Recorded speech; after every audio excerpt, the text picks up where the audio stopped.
Hello, and welcome back to the Various Topics Show with MattAlford. I'm your host, MattAlford. Today's topic involves the history of railroads dating before all of us were alive. This railroad was after Jesus came, but it was before we were born and redevelopment took place. These couple of railroads are located within the city of Torrance, California limits, dating back originally to the late 1800s, such as 1887 or 1888. So enjoy a historic memory down these once historic rail lines. P.S. There will be a special share suggestion, so stay tuned to that announcement at the very end.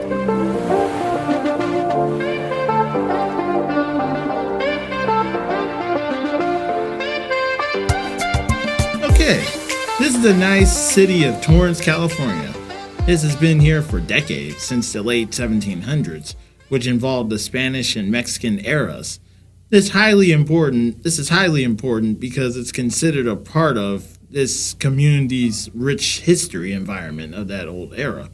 As for the current era of the early 1900s, brought a lot of work to the city, which involved a historical, mixed industrial and residential community, which brought a lot of homes and the steel mills to this once known and thriving community known to an area south of downtown Los Angeles. According to research, this area between the areas of Carson Street, Torrance Boulevard, and Western Avenues was once known as the Steel Mill Company, and once the steel mills were here, so as major railroads of 1910 existed here.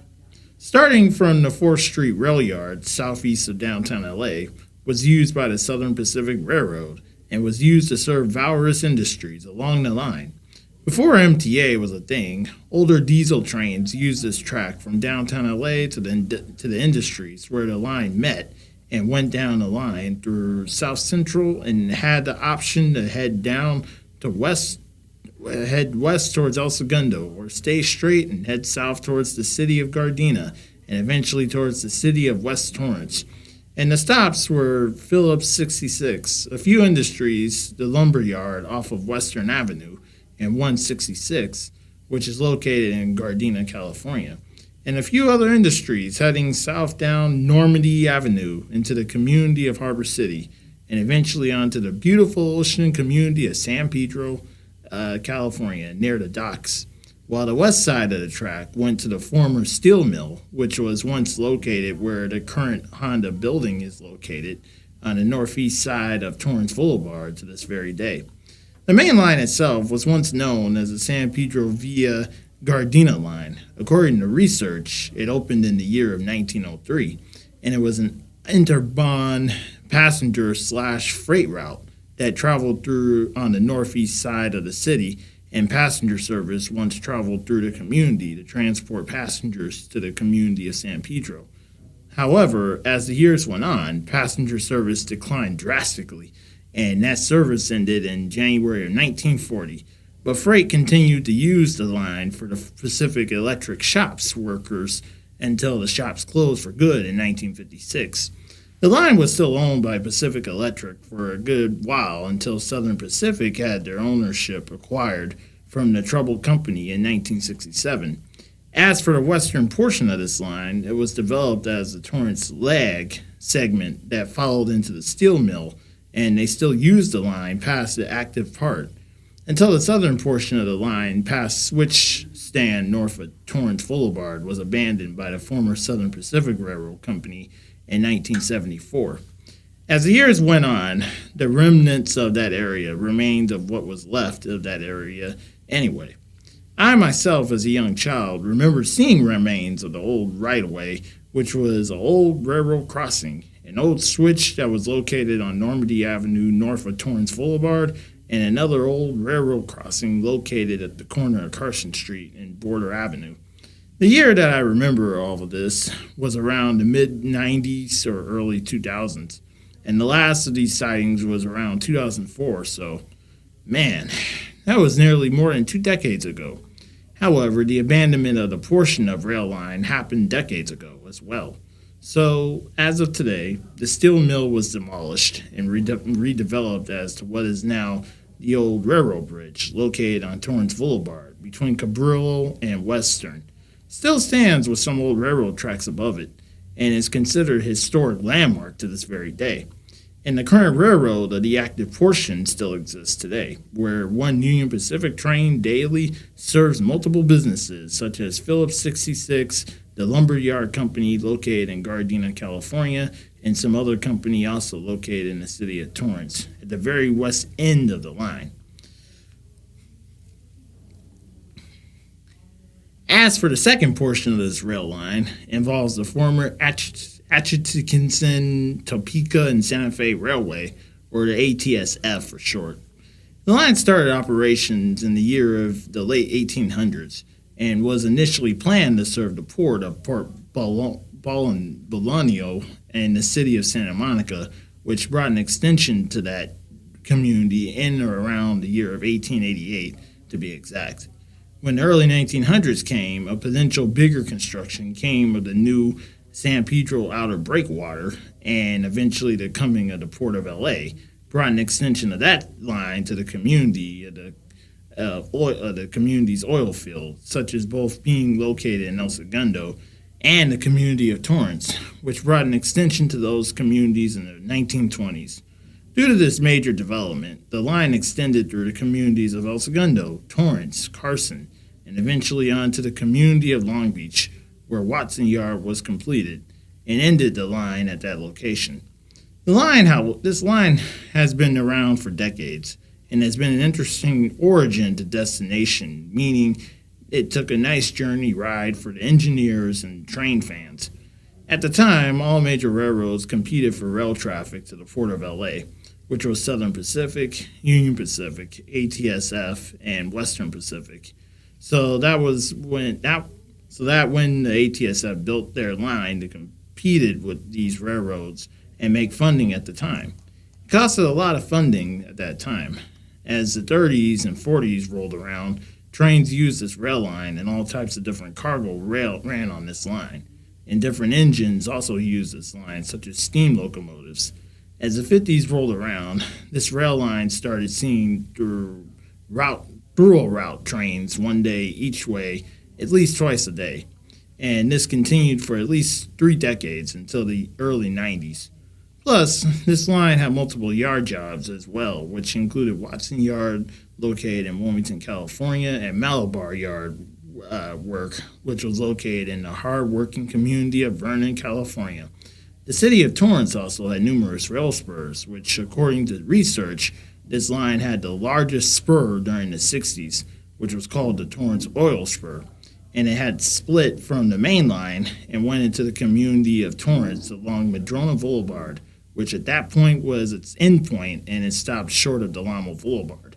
The line went south along Madrona and crossed Torrance Boulevard and went into the Madrona Marsh, emerging onto Sepulveda Boulevard and Madrona, and went southbound into the residential neighborhood into the area of Lomita Boulevard and to the Torrance Airport, which is now Zumperman Field. As the decade of the 60s moved on, so did the usage of the rail line, as it was largely abandoned and was completely removed by the early 70s.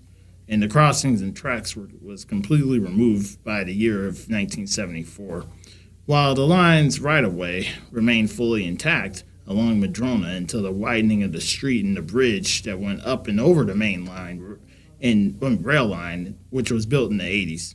As for the new spur line, was given a new lease on life, which was built the American Racing Manufacturer plant. The line was removed later in the decade. While it was along the line of Wilson Park, as for the line itself, it was a major hub for the ATSF main line, from the ports to the major rail network to the whole nation. And as the 90s brought major changes, which started loading shipping container trains onto the rail line for decades. And for decades, it used to travel from 4th Street downtown all the way to Watson Yard down at the ports. That also included traveling through South Central down past the southern end of LAX, El Segundo, behind the South Bay Galleria, and eventually onto the community of Torrance and Watson Yard. This continued from the late 80s until the line was bought by the Metro Company in 92. And during that time, the ATSF was later merged into the current rail line, now named the Burlington Northern Santa Fe Railroad in 1996. This railroad continued mainline service until April 14th, 2002. Reason why is because the major railroads came together and built the new Alameda Corridor Express line, which stretched all the way from the ports to the outside region and was a means to get more trains much quicker without having to use branch lines through communities and not to have interaction with road traffic. Then, when the corridor opened on April 15, 2002, all through route trains was removed and rerouted to the trench, which travels under the city of southern LA County communities to the ports of LA and Long Beach. After this happened, the line became a branch line, servicing businesses along the route and was still open to use as an alternate route just in case something happens to the main line. This was removed in 2003, but the portion of the line between El Segundo and Inglewood had no trains at all for at least 2 decades, and it just sat dormant until September of 2012 when that portion of the line was abandoned by BNSF and given control to the Metro Company, and they turned portions of it into the Metro line, which opened in 2022. While the Vernon to Inglewood segment was turned into a rail trail and just opened reportedly this week somewhat, while the current line from Long Beach to El Segundo segment still exists today, but it's reported that the rail line is in danger of being converted into Metro, which is up there in the Lawndale neighborhood, and it is supposed to travel into the community of Torrance and should start construction in a few years, possibly before the Special Olympics happen in the summer of 2028.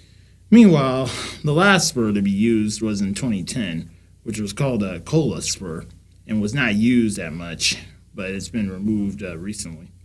As for myself, I was born in the 90s and had autism, and I mostly grew up around this railroad, especially in the southern portion of this railroad. And I always remembered long trains both at night and during the day. Plus, my mind imagined riding the journey of a higher almighty and riding with him on a train to his house. But then understanding this was not his home, nor was he ready for me to go home with him yet. After the abandonment of that section, I was joyful to see that this segment still exists today and has a rich history that most younger generations don't get to imagine.